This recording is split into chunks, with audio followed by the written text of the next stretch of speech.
comes on. Anyhow, I'll call the meeting to order. So disclosure of pecuniary interests, anybody with the Municipal Conflict of Interest Act? Anybody? That's what we're talking about today? No. Everybody got the minutes? Is there any discussion on the minutes? Everybody's good? Okay, then we'll adopt the minutes as they're written. The agenda. Can I get the approval of the agenda? Bob and Tony. Okay. 5.1 is the election of a vice chair. As you know, Paul Walker was vice chair for quite a long time, and it's time that we elect a vice chair. I know I'm going to be missing an October meeting, hopefully. Going to try to travel. That'll be interesting. Has anybody thought about? I have one person put their name forward, but is there anybody else that's interested in being the vice chair? Most of the meetings I will be here, so it'll just be to be able to fill in and keep things rolling if I'm away.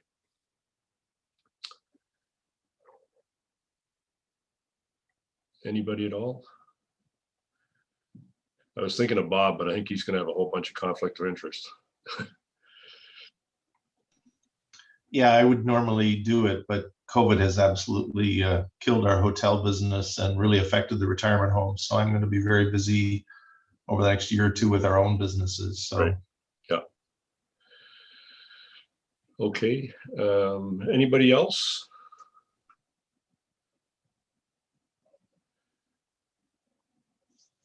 Okay. The person that's put their name forward is Sally, and I feel comfortable with Sally. I think she's, really being active in the group. Mayor, do you have any preferences at all? No, I'm good with what the group comes up with for sure. I trust all you guys. You'd all do a great job at this. And I'm perfectly good with Sally doing it if the group wants that. So you okay with that, Sally? I'm good with that, Don. Okay. All in favor?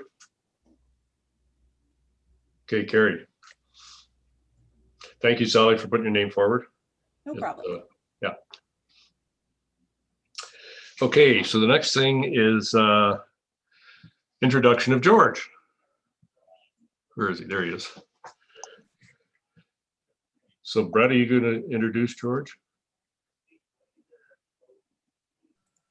Sure, I'm happy to do that. Everyone, as everybody knows, Pat Rudder retired at the end of May, and it was her last day. So we've spent the last little while without an economic development officer.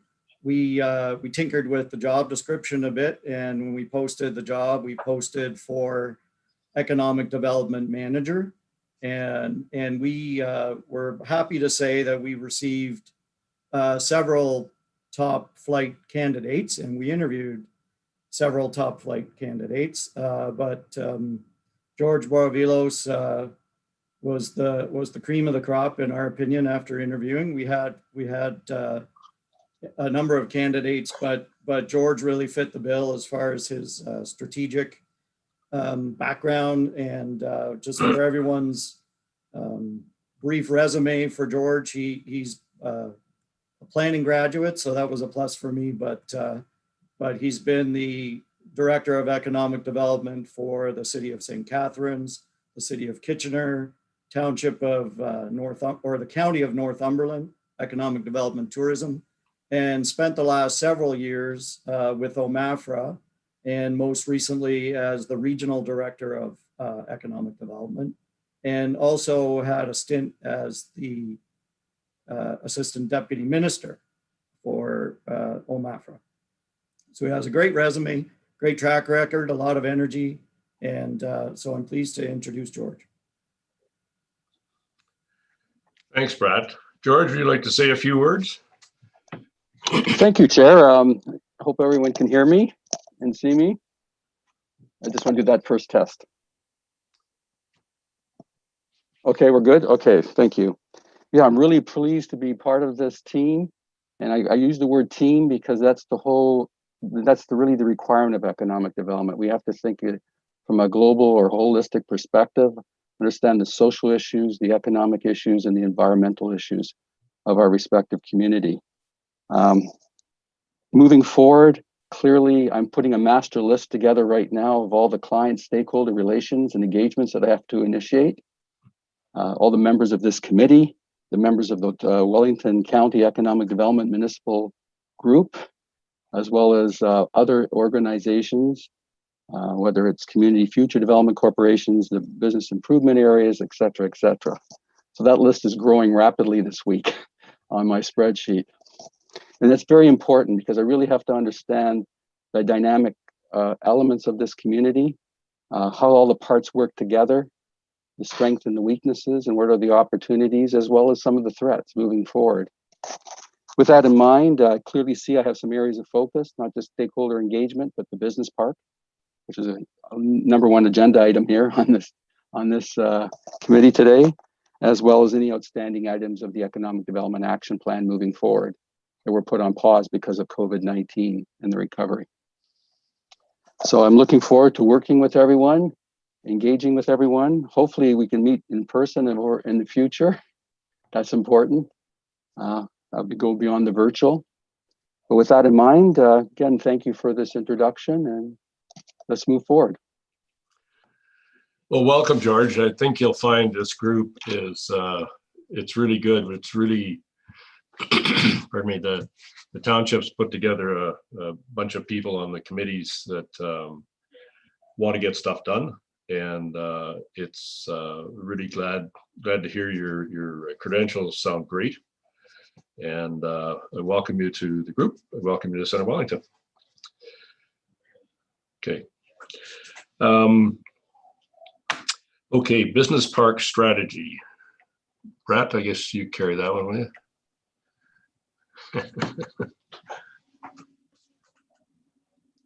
Don, Chair. Yeah. Yes. I'm seeing a little bit of a different order on our agenda. I see the branding piece with Kendra first before we get into that. I'm just wondering if we want to do that first, and then Kendra doesn't have to stick around for the whole meeting. That's fine. I might have one that's a few days old because I know that changed at the end. Yeah. Okay, that's fine. Kendra, where are you? There you are. Okay, so I'll get Devlin to pull up the examples that we received from Steve, if that's okay.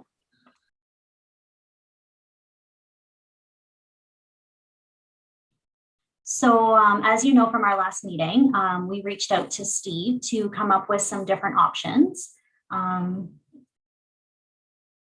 We can have the other one first. Sorry, Devlin. Okay, so he sent forward a couple here. So this was his option 1. And then he's given a really nice detail to his examples. So he felt like this one was more of a contemporary look, kind of fit in with a business kind of sense. Fresh blue colors reflect the river is what he was thinking. And the square refers to a space on offer. So that's what he came up with first. The second one, Devlin. This one's a little bit more intricate. So it's kind of classic. It brings the heritage kind of forward, as that was one of the things that we had identified we were interested in maybe including in this was a heritage aspect. The brick is intended to pull out the stone house feature. And then the colors are drawn from the red and yellow, the brick of the house as well. So this was his second option. And then as you see the wording on the bottom. Again, it is quite intricate. So in just reviewing it, I think it would be a bit difficult to kind of put this on a number of materials. We may want to change the font a little bit if that's something that we wanted to move forward to in this option. But we can look at all of those things later. The third option is this one. So he kind of, again, pulled some colors from the brick house and then using a classic yet professional font on this one. And then lower, you'll see kind of the logo portion of it. So that was the third option. And the fourth was this one. So it's kind of a fresh color palette. It reflects the water that runs through Center Wellington. Simple building graphics that reflect industry. And then the elongated shape and font creates a road sign logo that speaks to a destination. So that's what he pulled for this option, which is number 4. And then number 5. So he used more of a brighter color palette for this to make it seem like anything is possible in the business park. The blue heron and river graphics are symbol of the local area, and a clean contemporary font is inviting yet professional. And then the 6th option was the bright color palette creates a sense that anything is possible again in the business park, simply using the first letters to create an ownable brand. And again, clean contemporary font, inviting yet professional. So is there an option 6, Dublin? I can't remember. Or was that it? That's it for Okay, this perfect. side. Yeah. Okay, so he had sent along these 5 options. I shared it with a few staff members, and we kind of agreed that we liked option 5. But again, not tied to it at all. We didn't bring it forward to the committee at all, so we weren't sold on it. But we just kind of reached out to Steve to see how can you bring more of that natural heritage look to this logo, because that was something that all of you had advised that we were interested in seeing, tying it back to the stone house and things of that nature. So if you can just share that other slide, Devlin. He had sent back this. And this is how he could incorporate that front kind of entrance. So maybe not showing the brick and the heritage and the logo itself like some of those other options did, but doing it more in this piece. So he's sent along kind of 4 different there.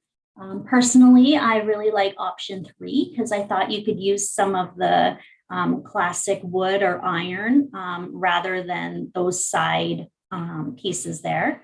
But again, it's just my opinion, and I'm not even part of your committee, so I shouldn't even have a say, but just kind of putting it out there. I really liked the option 3, but I thought they were all great looking regardless. So that's what Steve came up with. He is absolutely open to going back to the drawing board if no one really kind of loves what he has brought forward here, and wants to continue working with us until he reaches, what we're happy with, because this is a great project and something that we want to move forward, and we want to put our branding out there on this because it's the first one we've ever had. So I'll take any questions, or if anyone wants me to proceed with something or go back to the drawing board or see other mock-ups as well, we're totally open to that of different options. Pardon me. Thank you, Kendra. Has anybody got any comments on any of the ones? Yes, Tony? Yeah, Kendra, just a question of curiosity. He uses the word North Fergus and everything. I'm just wondering why defining the geographic location using north. Does that create problems in the future would be my question. Yeah, so when I was invited to the last meeting, that was something that came up as part of the discussion, was that they want that North Fergus would be identified on that. We can absolutely change that, take it off, depending on consensus. I'm thinking that eventually in the future, if we were to do another one, and let's say it was South Fergus, that would be a great way to identify where the locations are for people that might be traveling there or going there for work or going there for meetings or anything of that nature. But that was just part of those initial discussions, so it was added on. Yeah, Colin, just so you know, with the committee, we kind of made that decision because if we do another business park in Elora, so just so it helps people focus on where they're actually going, or the south of Fergus, or it just sort of helps define as opposed to just a Fergus business park. Appreciate that. Thank you. Okay, yeah. Anybody else?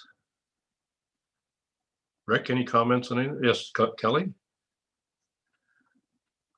Yeah, I like the several of them for sure. I like the last one that Kendra identified as well. I like the CWBP as a standalone kind of icon in the future. And I like the way that he's built it into the brick from the Heritage Brick Home. Like, I think the committee going ahead with moving ahead to protect that farmhouse. I went there and checked it out and took some pictures of it. And I think that's a real strategically important decision for us. So let's make sure that we build that really solidly into the brand. And so I like the options when he brings the brick in. I'm not completely married to any of those 4 designs with the brick. Like, I like them all, but I can see the one with the brick on the bottom and then the side posts there. You can do some really interesting things there, but just the whole concept of pulling this together, giving it a heritage look of a farmhouse that's actually on the property, I think is really, really good idea. So I'm pleased with it. I think it's a nice, clean look. I like the multicolored approach to it. It just looks clean. It looks new, and it looks a little different. Like, I feel like we should do something this is the first time we've ever done a business park. Let's do something that's unique. Let's do something that's really fresh. And yeah, no, I'm really pleased with that option, the way it was laid out, for sure. Thank you, Kelly. I agree with you. I think I think having the brick, whether it's the lower part brick or whether it's a whole brick wall, I think it's really good bringing the brick from the house in. I think it's a good tie. Anybody else? Rick, sorry, I started on you. That's okay.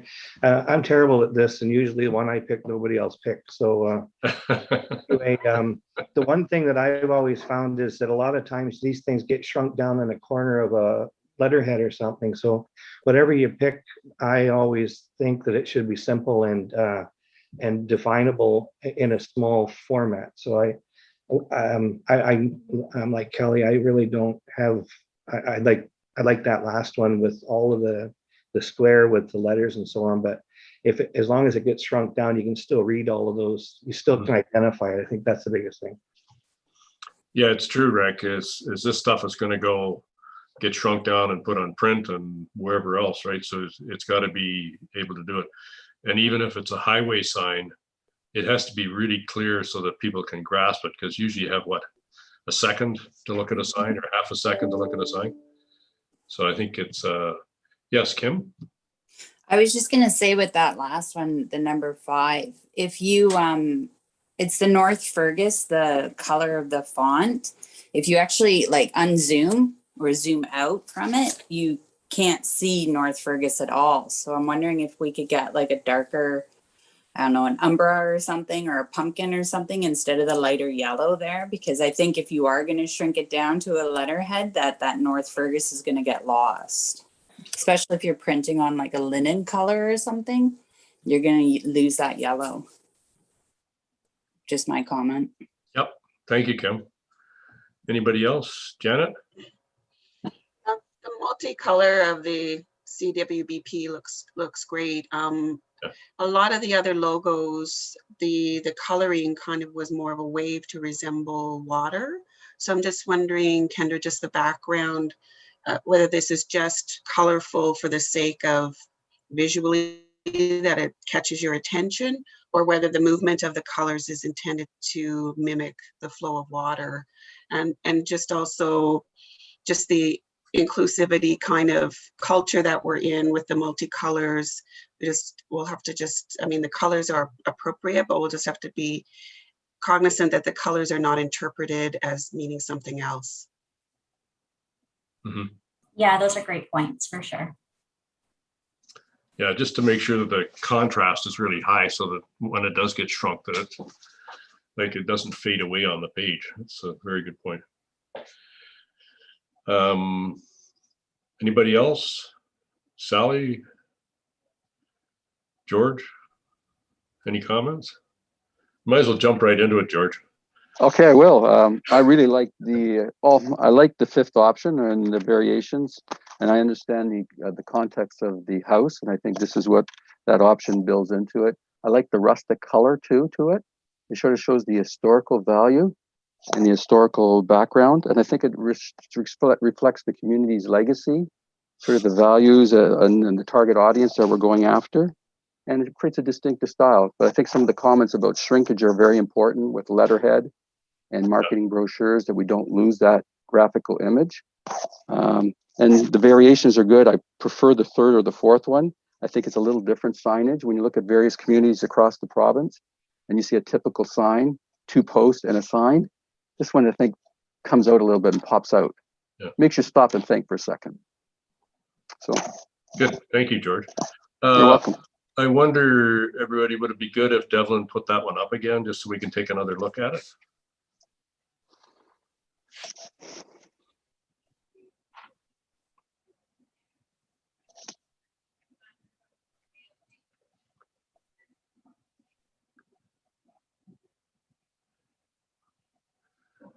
There's that, but the one where the shows the brick and all that.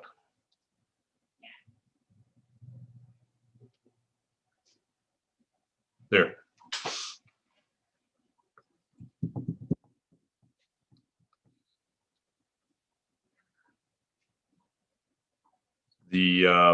So the one we're considering is option 3, is that correct?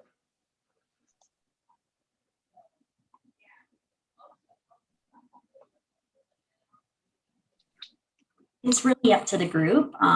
Personally, I just liked it because I know that in our initial meeting, we had talked about using iron and wood and kind of those rustic elements along with the bricks. So I thought those side options, like it kind of looks like pillars of wood, but we could look at other options with that one, whereas the rest were just really mostly brick. So that's why I thought the third one worked well, because then we can pull in those other elements that we had talked about, but they weren't necessarily included in the logo itself. But that's just an option for all of you. Mm-hmm.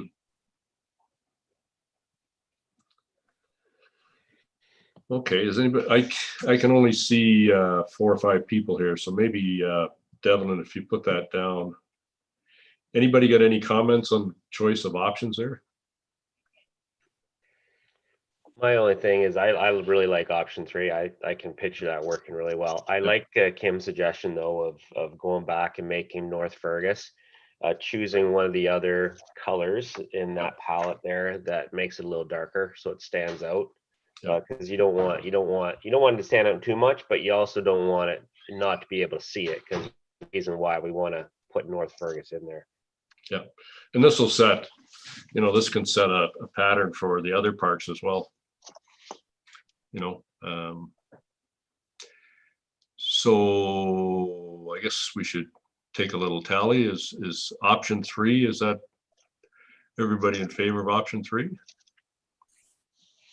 If you want more time, I can always just send out a quick little survey too, or if you wanted a couple, a day or 2 or so just to review it on your own, I can always send out a quick little survey where you just click your options that you prefer, or if you want to do it all now. Just a question, Don. Just a question. It goes back to what I'd asked and Kendra said about perhaps being a South Fergus Park as well. Are we looking for this as a standalone for North Fergus, or is there meant to be an overarching logo for Center Wellington Business Park? I think the idea is for future business parks as well. Okay. Yeah, I think we're trying to set up and in time, hopefully we get a business park at the south end, and it could be a business park over in Elora. And if we get that logo, we can carry it from one to the other and just change the location. That was kind of the conversation we had. Yeah.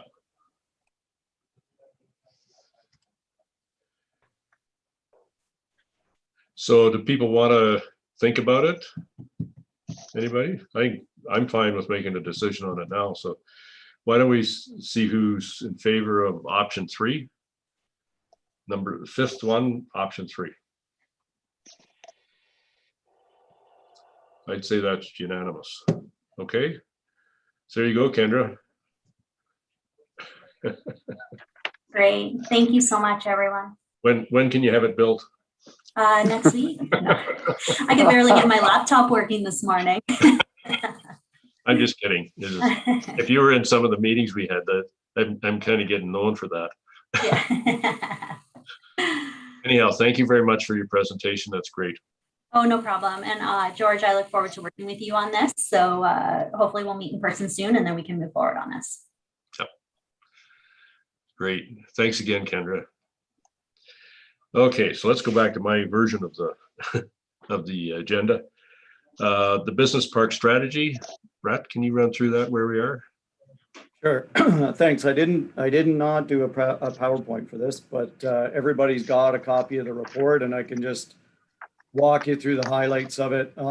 Start off by saying, in terms of process, in the 2020 budget, we budgeted for the business park strategy, and but we were able just to kick it off. I think this group saw the terms of reference last fall, and then working with, there were a few suggestions for things we wanted to improve upon, and we went back to McSweeney and they adjusted the terms of reference and really got started in January. And we have our business park subcommittee, which is myself, Andy, Mayor Linton, Councillor Dunsmore, Don, and Bob Cameron. And so we worked directly with McSweeney over the last few months. And the meetings and whatnot, meeting monthly or even twice a month, we were able to shrink the timeline and get this report delivered to us sooner than the terms of reference had called for. And it was a great experience with McSweeney working through this. And we more or less went through it chapter by chapter. So as I go through this, if anybody that's part of that subcommittee wants to weigh in, if I missed a detail that you think is important, let me know. But just to walk you through the report, one of the things that McSweeney committed to do, and that's chapter 1, is looking at the target sectors and what are the business sectors that are the most likely to be looking for land in the business park at this point in time. And that plays a role in the lot sizes and the type of business park that we need to create. So on page 1, they highlight that merchant wholesalers, manufacturers, architectural, engineering and related services, agencies, brokerages, and insurance activities, computer system, those are employment generators that generate higher wages, and some of the things that we should be looking at. They identified opportunities for frozen food production, cannabis-infused beverages, dairy product manufacturing, equipment, metalworking, and machinery manufacturing, organic and medical chemical manufacturing, professional services, and information and cultural industries. So those are the industries that McSweeney believed were the growth industries, places that were ideally suited to this business park being where it is. They then conducted a market analysis, and Pat helped them out with knowing what our competitors or other municipalities surrounding us had in the market, what lands were available for sale in Center Wellington, places that were available for rent. So the one thing that they found is that, in the primary market area, being close to us in Wellington County, Waterloo Region, and Guelph, there's beginning to be signs of a very limited supply of business park or employment land available. So McSweeney felt very strongly that the market potential for this land was strong just because other places are running out of land that they have available. And the land itself in some of the bigger centers is getting quite costly. You can see in the report, some of the larger municipalities in Waterloo Region, the land is now hitting $600,000 to $700,000 an acre. And of course, we're much more competitively priced than that. Then they also looked at the secondary market, some of the smaller municipalities around us in Minto, Mapleton, North Dumfries, Woolwich, and Amaranth Township, which is near Orangeville. Again, land values are on the rise. The smaller municipalities are much lower. But that surrounding us especially with access to the 401, those places, the land values are getting up in the $500,000 an acre range. They looked at the supply that we have of vacant service land and dry industrial land that's not serviced. It's very, very limited supply, and the owners haven't indicated that their lands are on the market or actively being sold. Again, so that spoke to the demand locally and regionally, and how we're well positioned with this business park to be able to market to people that are looking as the COVID recovery continues. So they thought that low industrial vacancy rates are going to drive demand. There'll be continued growth in many industries, particularly manufacturing. There's more institutional investment in the industrial sector. And while interest rates are low, land costs are rising rapidly. And we're already hearing from businesses in the larger municipalities like Guelph that if they need to grow, they're being priced out and they're looking for a less costly alternative outside of those bigger centers. So they think that when we factor in our absorption rates, we should have not a great deal of difficulty selling the land. And in fact, McSweeney's so positive, they think we could have the land sold out in a couple of years.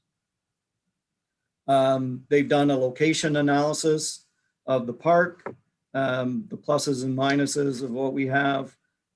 So some of the comparative advantages are the location in Guelph in terms of providing an alternative that's less costly, but we still have connectivity to Highway 6 on county roads. The lands are ideal to be able to provide the size and shape of lots that the market will need, which McSweeney anticipates will be in the 1 to 5 acre range.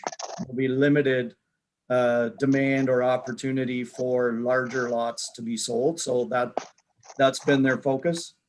And they made the recommendation that we, and you'll see from the branding that we just talked about, we want to go forward with our branding, referring to this as a business park and not an industrial park. It should be a little more upscale than what we have today in the Northeast industrial area in Fergus, and that we need to have zoning controls that are a bit different than the traditional industrial zoning. So they're suggesting the target user are businesses that need between 10 and 50,000 square feet that then are going to fit on that 1 to 5 acre. That seems to be where the market is for small to medium-sized businesses. They're estimating that in terms of land values, and of course, this is information that really was gathered back in February, so it's probably already a little bit different. They think with the type of development that we're talking about, we could be looking at, on the conservative side, land values of between 200 and 250,000 an acre in the business park compared to where other municipalities were at. And again, that's a number that seems to be increasing every day. So they think that we're well suited to move ahead with a business park, and will be successful if we look at 1 to 5 acre lots for businesses in the range of 10 to 50,000 square feet. The next chapter deals with the planning and the design and infrastructure and servicing. And the subcommittee, we spent quite a bit of time with McSweeney walking through their recommendations. They've reviewed the county OP, the township OP, our current zoning. They're suggesting that we create a new business park zone. The land is already zoned industrial, but they're suggesting that we amend the zoning to call it business park. And the permitted uses are laid out in this report, but I wanted to draw attention more in particular to the uses that McSweeney felt we should not allow, because that may be a little bit different than what we already have in the industrial park. So things like abattoirs, auction buildings, a gas bar, large-scale beverage manufacturing that would be a heavy water user, building material supplies and things like that that would have a large amount of outdoor storage, bulk storage tank, heavy equipment, concrete and asphalt plants, courier services and trucking businesses, display and sales area for things that are not manufactured here. Drive-throughs should not be allowed. Factory outlets, like for retail factory outlets, McSweeney's view and the committee agreed that those belong in commercial areas and not in our business park. Garden centers don't really belong in the business park. Medical clinics belong in commercial areas. Mini warehouse and storage units shouldn't be allowed. They don't generate employment. Municipal services use too much outdoor storage and we don't want a business park being used for parking lots. So they've gone through a number of things that they believe are uses that we should exclude.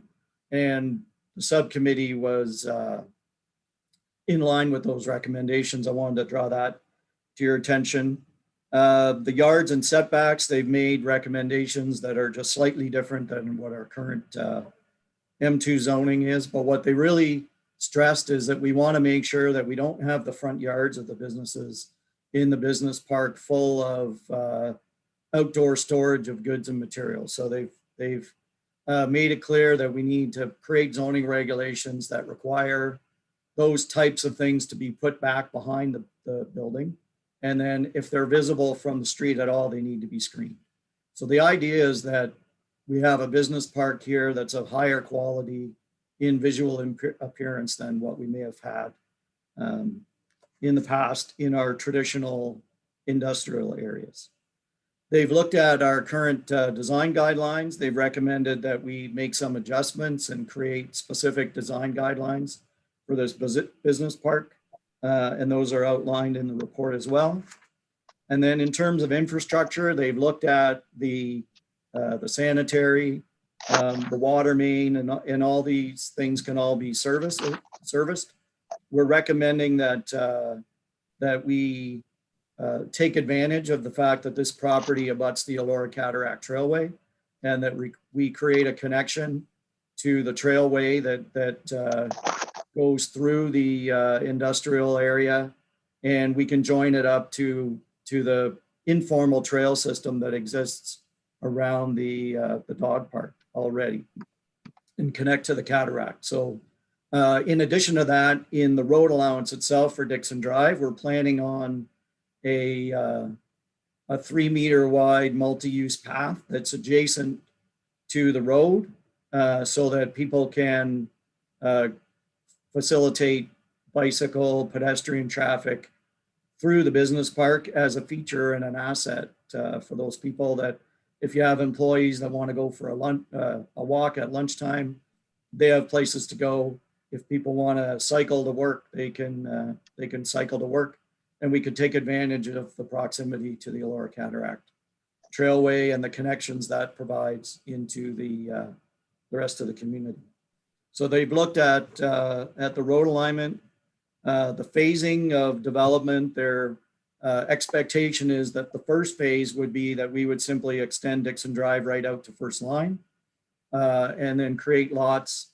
And then if there's demand later on for smaller lots, we'd create a cul-de-sac that they've referred in the report to Dixon Court that might represent smaller lots if it turns out that there's less demand for a couple of bigger lots they've made allowance for.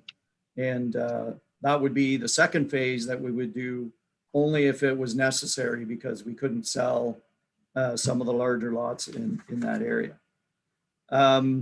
They've done a strategy for the administration and the management of the business park, and that includes keeping an inventory, promote aggressive marketing and promotion, and that we need to have respond quickly.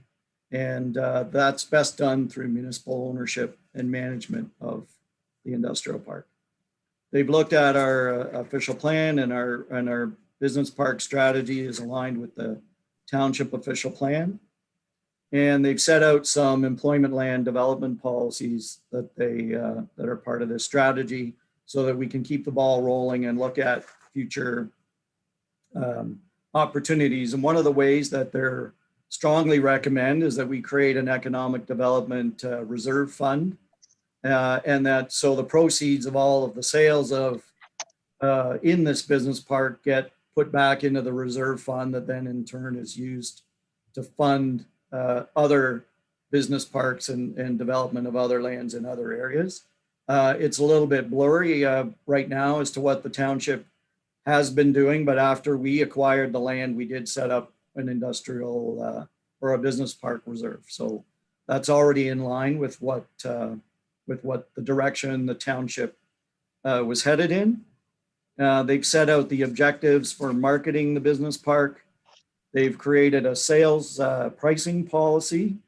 The intention with this strategy is that staff will be the ones that have the ability to negotiate and execute the sales without having to go back to council every time there's an offer made. So we'll have an annual look at the market and set the price for the land, set the prices on individual lots, give staff a little bit of negotiating room, and that will determine the price. And if offers come in that meet those objectives, then staff are authorized to carry out the sale. So we don't have to go back to council each time. That will make us more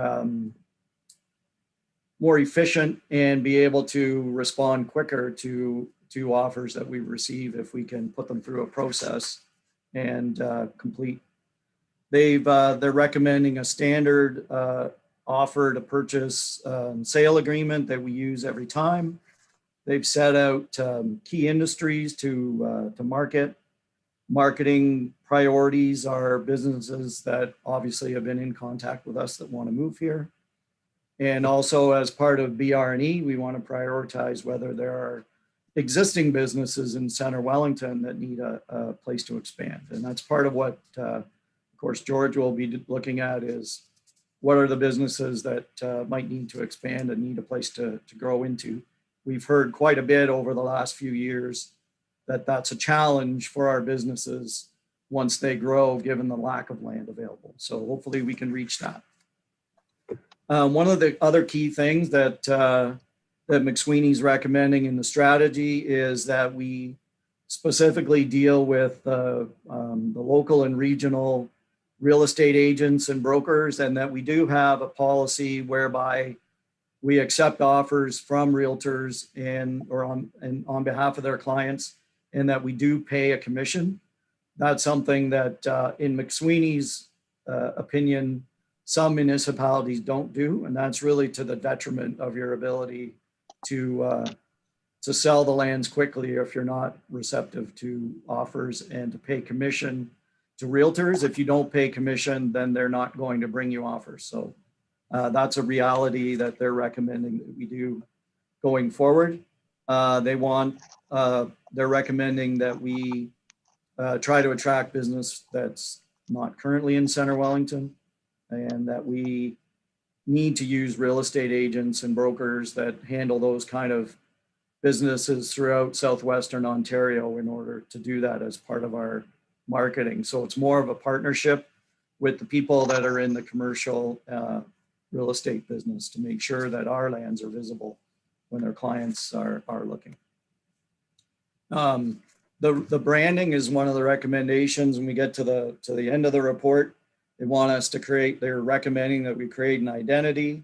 And that's the reason why we had the previous presentation from Kendra. So our idea is to distinguish this new business park from the rest of the industrial area with the enhanced signage at the gateway, and branding it a certain way that it's a business park. And again, as Don mentioned, that would hopefully pave the way to extending that to other future business parks in the community, be they in South Fergus or over in Elora or wherever they might be. Bellwood even. We create a business park newsletter, standard, use the logo on all our letterhead and our marketing material. So one of the things that in the conclusion of the report were the value proposition. You can see that on page 29. The financial advantage that we have in Center Wellington, our development charges, may seem high to some locally, that they're much less expensive than the GTA municipalities and the region of Waterloo municipalities that are closest to us. There's an advantage in owning and marketing your own municipal industrial land. We can customize the lot sizes as people need. We have a quality, skilled workforce here. Close to 60% of the resident workforce commute. So one of the things that, obviously, if we have our own business park, it may make it more feasible for our residents to live in Center Wellington and work here too.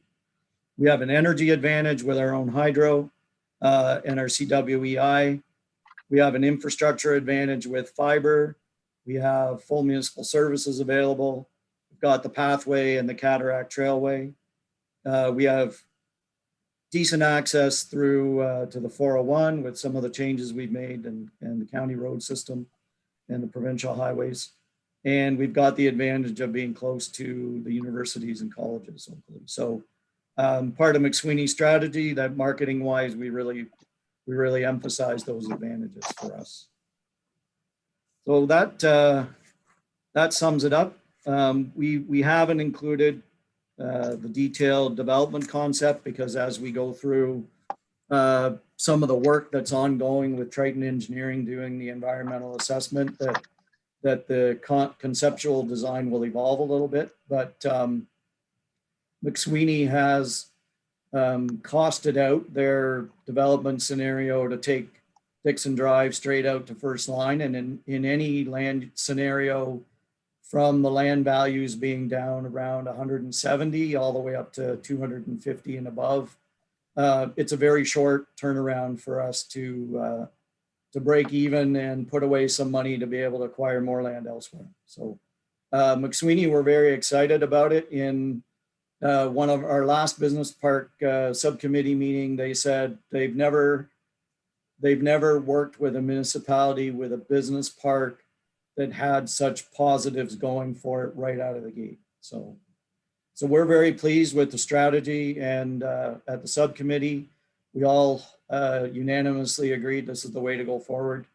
And so we brought it to this committee today to get your endorsement of it, and then it will go to council at their July meeting.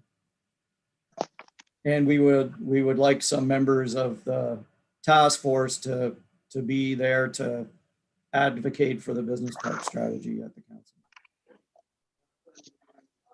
Thank you.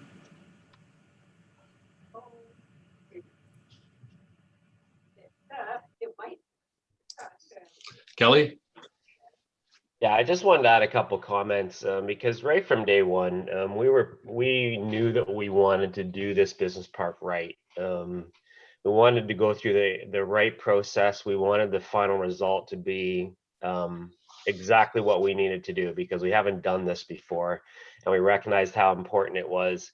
You know, we've had to turn away some businesses already who wanted to grab this land and turn it into some manufacturing and do some stuff. And we said, look, we're not ready. We need to do this business part right. We have to make sure that we go through the process. So hold off. We're moving as fast as we can, but we have to make sure that we do this right. So that's why we brought McSweeney in. They're the best in the business. They know what they're doing, and this report demonstrates their attention to detail, all the sections there. They've given us everything that we need to. So hats off to our township staff who work with McSweeney. And I wish they were here today to to hear these comments because they've done a really, really good job. And this is really solid. Everything from the background research to what we have to do next, the marketing, like it's all here. And so I'm so pleased with the work that's been done here. I'm picturing how this park is going to look. I'm picturing new jobs and new investments coming to this community, and this is just the first step. you know, and Don mentioned, like, we want to put North Fergus, we want to slap that on the brand because we don't want this to be the last business part. But that's why it's so important that we do it right. And so this is really good work. The timing for this is perfect. You know, we have a really good plan here. We got the strategy, we got our next steps. We have George now on board.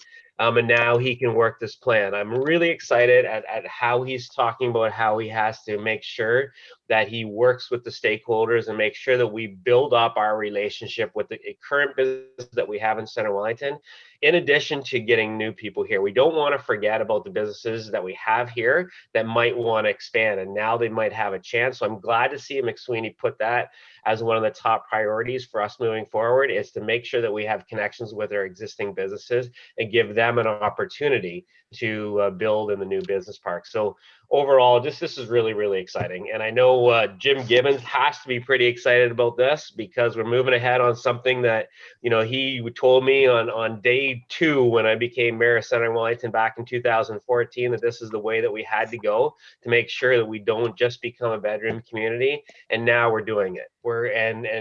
And thanks to this group, because this group is who really are providing that momentum to move ahead on something that we had to drag people on kicking and screaming. It hasn't been easy, and we're right at the cusp of doing something really special and something really right. So thanks to everybody on this call for your hard work since 2015 to move in this direction, because I think it's really, really exciting. And Brett mentioned we have to talk about the tactics to make sure that when we go to council, we're stacking the deck. Make sure that we have people on this committee at that council meeting to demonstrate how important this is, to make sure we tell them the process that we went through, how we left no stone unturned, and how this is the best thing for this community at this point right now. And I want to make sure that we're pushing towards a unanimous consent at council on this one. And your involvement in that is going to be absolutely critical. So I just wanted to make a couple comments. You know, I couldn't be more happy with the direction this is going in. We want to move as fast as we can to getting that subdivision, that new business subdivision, up and running. But again, we want to make sure that we're doing things in the right way, and I'm pleased that we are. Thank you, Kelly. I'd just like to reiterate as well, it's being on this committee was great. And McSweeney brought the end product in 2 months early, so it was they got the message that we really wanted to get it done. And when they finished it up, I was really impressed that they had all the aspects are all there. The whole roadmap is sitting there right now. And as far as going to the council meeting, do you know what date that is, Kelly? No, but Andy and Brett will. July 26th.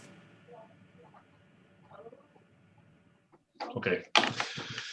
Good. Well, I'll be there, and I encourage everybody else, and maybe if you need a presenter, Bob or I could present it, or if anybody else wants to present, we'll be there to get it across the finish line. And anybody got comments? Any comments on it at all? Yes, Andy?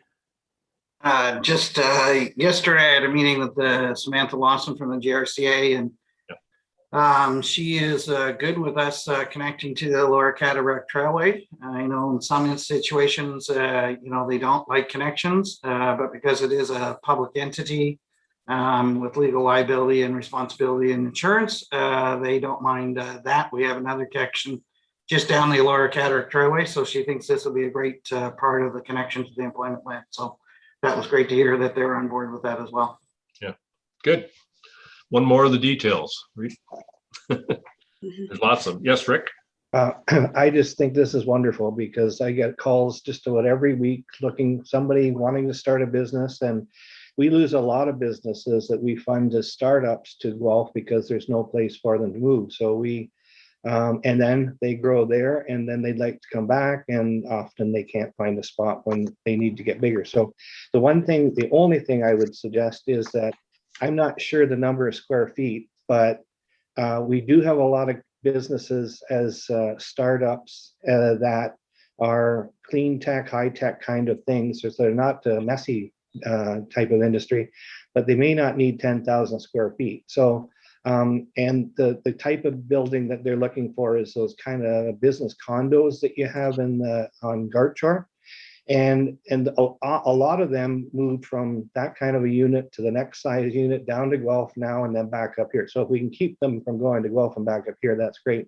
Maybe when this goes, you'll open up some of the condos that are on Gartshore already. So I'm not sure, but if there's an opportunity to include some of those, I guess, starter feeder type of condo type of units in this plan, that would be great, because it's a really beautiful spot to have a business park, and those are the kind of businesses that would really enjoy that. Thank you, Rick. Great point. Yes, Janet? I think I agree with all the comments so far. It's a great report and a great way for us to move forward. And I'm just wanting to note the concern about taking this to council and having council fully endorse it. So the only area kind of within the document that I kind of see might be a little bit of an obstacle, and maybe it's the elephant in the room, is around the pricing policy and the authority given to staff. That there will be some counselors, I'm sure, that will struggle with that. So I'm I'm just wondering with Brett whether, I'm assuming that the authority to staff to be able to finalize sale is a common practice within other municipalities. So I think that point that this is not unique to Center Wellington in terms of the authority for the closing of a deal, to be able to provide timely decision making, because that's often how we've lost some deals as well. People are waiting for a response. I think that point really needs to be impressed, that this is a common practice throughout many other municipalities, to be able to help so that we don't run up against a bit of a brick wall when we bring this to council. I don't want to be negative, but I just want to be a realist as well. Thank you, Bob Cameron. Janet, I think it's a great point, and we talked about it in detail at the subcommittee level. And I think council is always going to have overarching authority, and we can update them, or staff can update them once, twice, 3 or 4 times a year. But in the short and with detailed parameters on what that wiggle room is, and it's not a lot of wiggle room. So they shouldn't have to get bogged down in that detail. But there are lots of businesses that are negotiating with 2 or 3 options. They don't just have one option. And so to be able to act quickly or swiftly and close a deal is clearly what we want to do if we get the right industry in the right location with the right number of jobs. Exactly. So yeah, great. Thank you. Thank you, Janet and Bob. Anybody else got any comments? Now, Brad, I think the idea now is can somebody make a motion that we accept this and forward it to council? So I think recommend adoption or endorsement of the business park strategy. okay. Would someone like to make that endorsement? I think Jim should be the one for sure to make this endorsement. Yes, his name should be first. You bet. We can't hear you, Jim.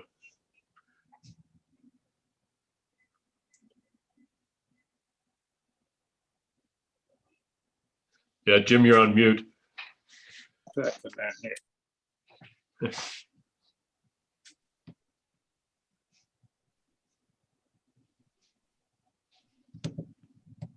Isn't technology wonderful? Can hear you. Now can you hear me? Yes, we can. yes. I'm very happy to make the motion that we pass this on to council, and I'd like to thank this committee for moving forward and getting the park started. It's going to be a big benefit to Center Wellington. Yep. Okay, can I get a seconder? Janet Harrop. Any comments, anybody? All in favor? I guess that's unanimous. There you go. Off to council it goes. Great, thanks everybody. That's it's been quite a while, and the committee has done a lot of work, and the township staff has done a lot of work to make this happen. And I think it's a great day that things are moving forward. And I do recommend that if we can, whoever can show up at the council meeting when we get it set, you know, set aside July 26th, and we'll have to figure out what the timing and all that, but it would be great if we had everybody there. That would be super. Okay, anything more on that at all? Anybody? Yes, Andy?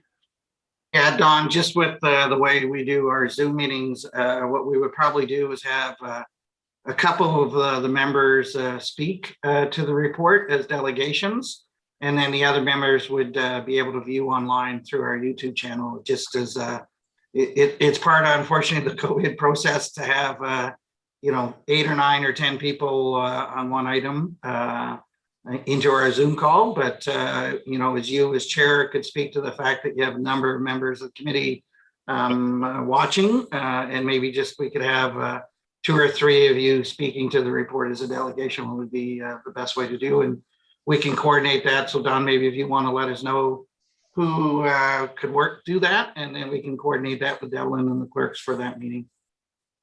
Okay, I don't know. I mean, I wouldn't mind speaking. Anybody else? Kelly, yes? No, not me. I'll be speaking anyway. I was going to ask Rick if what he said in the first part, if he's available for that, because his experience with Wellington Waterloo Futures and hearing that story that you the first few comments that you made, Rick, be really beneficial, valuable for council if you were able to say that to the full council, if you're available, Yep. Rick. Yeah, I'll make sure that I am. Yep. Okay.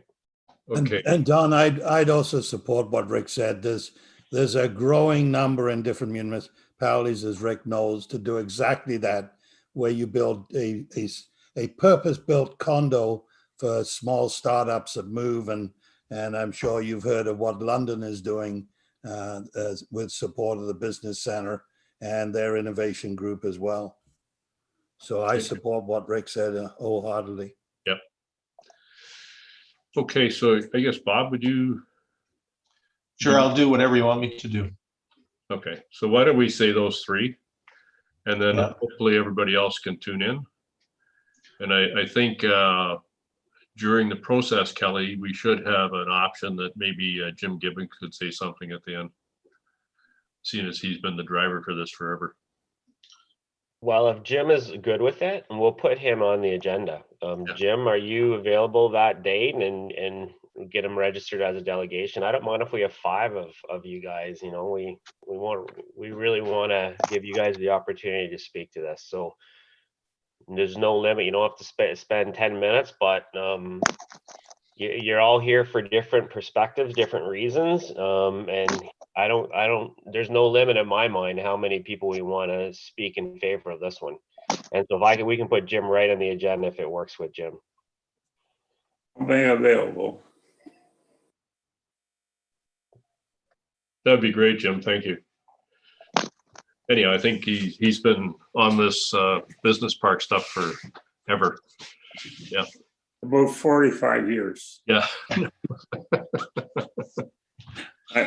I'm turning 90 in September, but I think I'm going to retire after that. You'll never retire, Jim. Well, Brett's summary today was outstanding too. I think it hit on every major point. So if we can use that as a guideline, it stood out to me, the uniqueness of this park and all of the unique pieces that we've done and all the benefits long-term. And to me, what we're trying to do is, you know, it was hard work to get council to buy this land. And so what we need to do is return the confidence that we know what we're doing. And this group would have got there. McSqueeney just helped us get there faster and added credibility and scope across other municipalities. So this is a huge win for us, and we need a unanimous vote that day. Good. Anything else on that for anybody? Okay, next is working group updates. Economic Recovery Working Group. Sally, I talked to her yesterday and she's going to do a little shot at what's going on. Sure.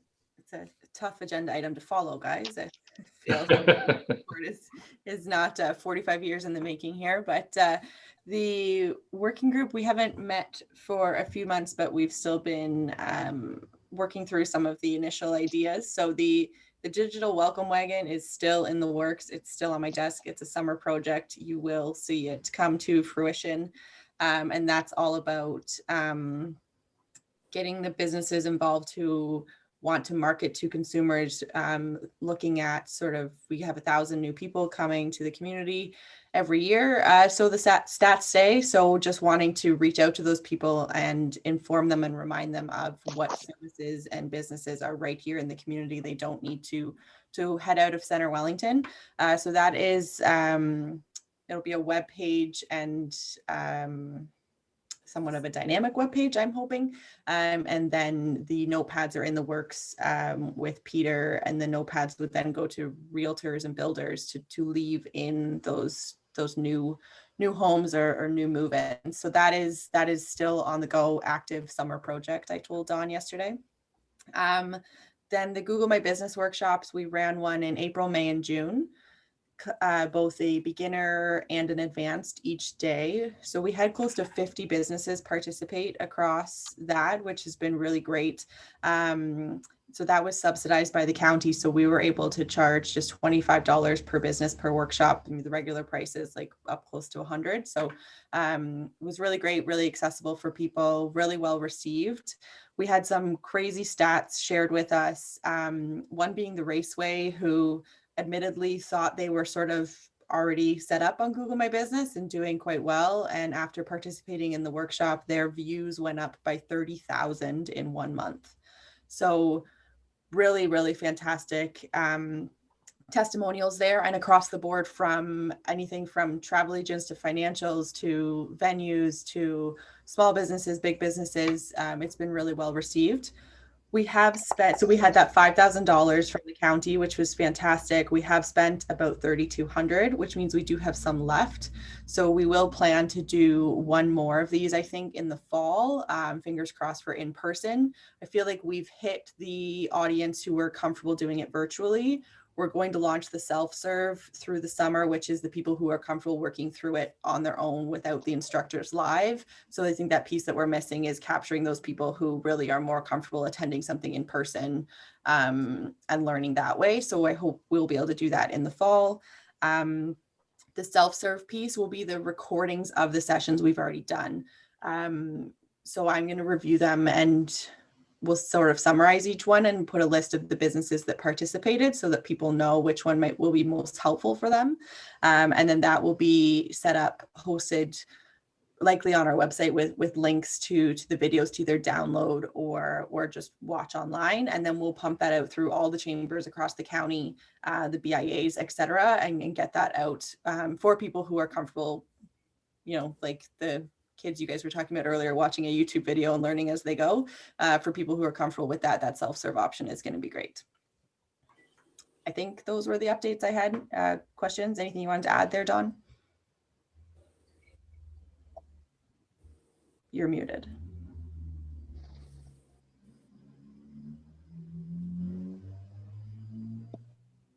We could let him go on for quite some time here. Hey, Dawn, you're muted. There we go. Thank you. Anyhow, the digital welcome wagon is to address people moving here. Historically, people will shop where they work.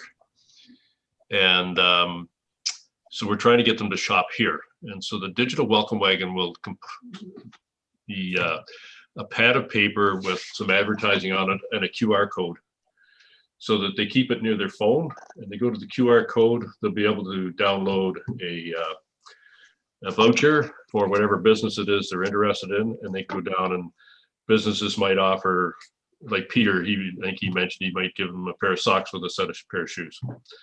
So just stuff like that to try to get people into the businesses the first time. That's really you get a new home, and What did we name it? It was Welcome Home. Welcome home to Center Wellington, I Yeah. think. Yeah. Yeah, we have. So anyhow, I think it'll be really good, and try to get people into the store so they shop here instead of back where they work. So that's kind of the goal of it. Anything else on that? Anybody got any questions on that stuff? No. Okay, next one is agricultural zoning. I guess that goes to Janet.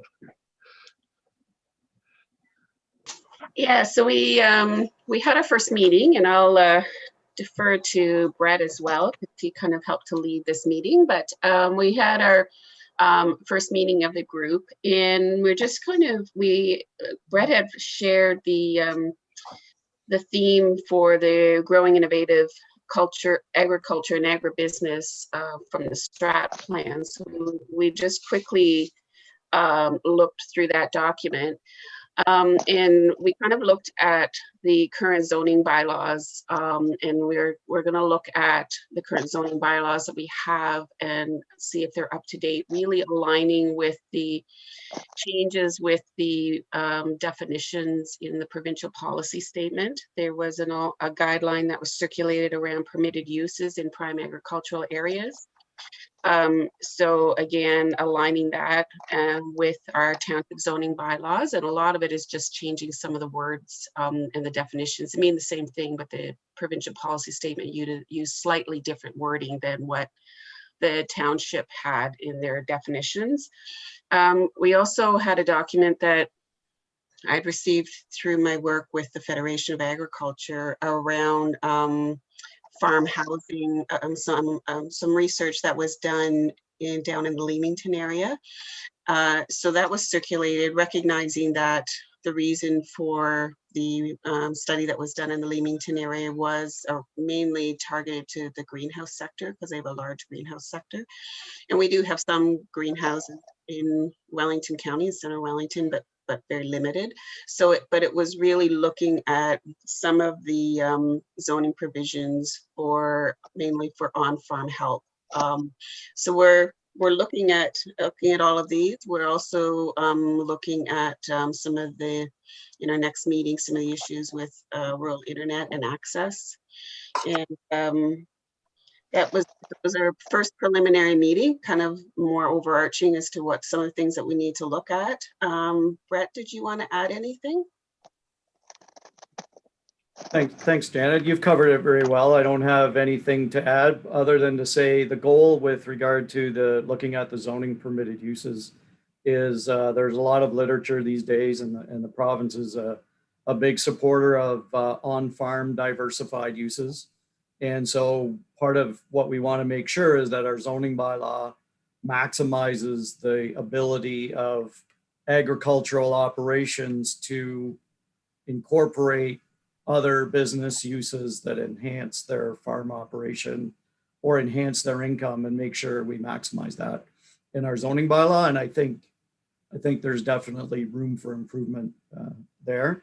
I have learned that Guelph-Fairmassa Township, they're the one municipality in the county that's done the most recent update to their zoning, and they probably have the most flexible agricultural zoning in the county. So that's a model we can look at. But it is on me that I haven't talked to Devlin about scheduling another meeting yet, but I will do that very soon. Yeah, I think you've been a little busy, Brett. We recognize that. So we will be moving forward. So that's all I have to report, Don. Good. Thank you very much. County of Wellington Economic Development Update. Kelly? Yeah, the county doesn't meet, committees don't meet in July and August, so I don't really have too much to report. The only thing that's a little different about the county is that they are the ones that are in charge of attainable housing, which doesn't really impact this committee, as most of that is under healthy growth, but it is being driven by economic development, because we see the huge tie-in between places for people to live and work as being important for economic development across the county. So we are moving ahead with that, but those updates will come through the Healthy Growth Committee here. other than that, things you know, things are tracking pretty well economic development wise. They had really good uptake on the $200,000 that was put aside for grant programs across the county, and thanks to Rick and his whole team who helped administrate that process for us internally. You know, Rick and Wellington Waterloo Community Futures has been an excellent partner through COVID, starting with the $1 million county sustainability fund, being able to process those applications through the and it's worked really well. And we've done the same thing with the township money, as well as the county's recent $200,000 grant. And we wouldn't have been able to do that on our own, but Rick and his team had that set up already. So it's been a real good partnership. So thanks to Rick and your whole team for helping us with that. Center Wellington did really well. I think 39 businesses were supported through that most recent county fund, and these were grants that went out. The feedback that we had received from businesses that they weren't interested in getting any further in debt. So the low interest loans did their trick early on in the pandemic, but that's not what we needed this most recent round. So those grants were really welcomed by some of the businesses, and some of our businesses, especially our downtown businesses, that really use some of these funds for the patios and setting up displays and stuff outside. So that was really good. We have, just as a point of interest, we have 16 businesses, cafes, restaurants, stores who now have permits to do to spill out onto the street and over the weekend and during the week, and that's really good to see. It's really helped them out. So that's all for me. I don't think there's anything else. Ride Well, again, that's is a program that's being driven out of economic development. It's seeing its numbers go up a bit as the pandemic starts to ease and people start to move around. So that's our kind of our ride sharing rural solution to transit. We got additional money from the province so that we can extend that pilot program for another 2 years. So that's good, because this is a unique service offered by the county. And we're getting some real good attention for Ride Well among other counties and other municipalities as an innovative approach to towns that don't have the cash to do or the ridership to do transit. So we have another 2 years of that solid. So we're going to be marketing that out as a way to get people from point A to point B. And the improvement that's been made in Ride Well is that you can actually go anywhere from Wellington County to any other place in Wellington County and any other place within the city of Guelph now as well. They don't just drop you off at a bus stop and then let you find your way to your destination. You can go right from point A to point B right now, and that's really improved things for Ride Well. So that's going really well. And hopefully we see ridership continue to increase there. People are still a little bit, I mean, you can only put one person in a car right now, so ride sharing doesn't really work during COVID. But once we get out of that and you can have more than one person in a car, that'll hopefully start to improve. So it's a service that we're going to make sure that we start marketing out, and now we have a couple more years to do that. And I think that's it for me now. Great. Thank you very much, Kelly. That's great. The last item we've got is Healthy Growth Advisory Committee. And just so that the group understands, you got a sort of a main core of healthy growth, and there's two subcommittees now that are working off to the side. One is to do with regulations and the other is to do with finances. So those committees are moving along. Brett, can you do a real short touch on them? Because I think you're on both committees, right? Sure. Thank you, Don. There's two subcommittees, one that's looking at attainable housing from the policy and regulation angle. So we're looking at our the township and the county official plan policies, and we're looking at zoning regulations that we could amend or alter to make it more viable for attainable housing to be created. And then the second group are looking at the financial side. And so far with that group, we've been focused on a community improvement plan idea that would be used to provide some financial incentives for development of attainable housing. And the city of Belleville has a housing CIP that they created. And so we're walking through that one as a model. I think it had 18 or 19 different programs. So one group is looking at how to get housing built through regulations. The other one is looking at financial incentives. So they're both going quite well. Eager groups and small subcommittees that work well together. Yeah, I'm on the finance one, and it is really good. It's anyhow, we're making really good progress. There's really nothing more that we can say about it at this moment, because we haven't got any kind of conclusions, but it is it's moving along, and I think it's moving along really well. Anybody got any comments on that at all?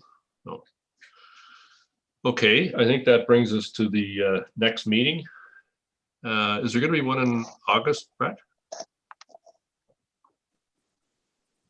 A good question. I don't think, I looked at the calendar the other day. There isn't one. And I think customarily we don't meet in July and August. We, of course, didn't have a meeting in June, and that's why we're having this one in July to get this business strategy going. So I think the answer is no. Okay. No August meeting. So there'll be one in September. Next one is September, and we'll get the dates to everybody. Good. Anybody got anything else for economic development?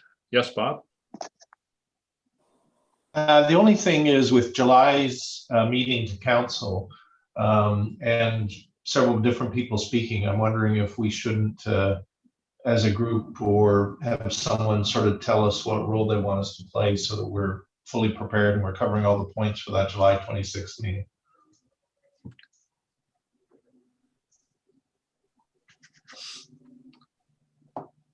Well, yeah, Brett. I'm wondering, maybe we should arrange a business park subcommittee meeting just before the agenda goes out, just to, it'll probably have to be next week, and then we can gather our thoughts amongst the subcommittee. That's probably a good idea. Yeah. Yeah. We get it laid out right, and then so we're attacking in the right sequence. Okay, that's good. So you'll let us know what time and stuff, Brett? Yes. Good.